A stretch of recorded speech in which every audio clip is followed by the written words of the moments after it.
ரெண்டு விஷயம்.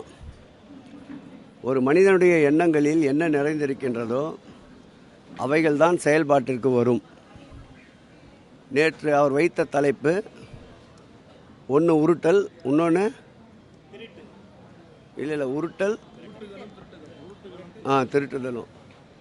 ஏற்கனவே அவரை உருட்டின்னு அமித்ஷாவும் மோடியும் உருட்டிகிட்டு இருக்காங்க. தூங்கினாலும் எழுந்தாலும் அதே உருட்டில் தான் இருப்பார். அடுத்து திருட்டுதல் சொன்னாரா? அவர் பக்கத்தில் வச்சுருந்து யார் நேற்று திருட்டுதல்னு சொல்லும்போது உயிர்கொல்லி நோயான கொரோனா காலத்தில் மனிதாபிமானமற்ற முறையில் கொள்ளையடித்த ஒரு கொள்ளைக்காரனை பக்கத்திலே வைத்துக்கொண்டு சொன்ன வார்த்தை அவர். ஆள்கொல்லி நோயான குட்கா, அந்த குட்கா வழக்கிலே சிக்கி இன்றைக்கும் நீதிமன்றத்தின் நெடிய படிக்கட்டிலே ஏறிக்கொண்டிருப்பவர். இப்படிப்பட்ட கொள்ளையர்களை வைத்துக்கொண்டு திருத்தனத்தை பற்றி பேசுவதற்கு எடப்பாடிக்கு எந்த விதமான அருகதையும் இல்லை. இனி அரசியல் களம் அவர் எவ்வளவு சூடாக போகின்றாரோ அதேபோல் சூடாக நாங்களும் செல்வதற்கு தயாராக இருக்கிறோம். எங்களுக்கு மடியிலே கனமில்லை, வழியிலே பயமில்லை. போதும், உனக்கு கொடுத்துட்டேன் இன்னைக்கு.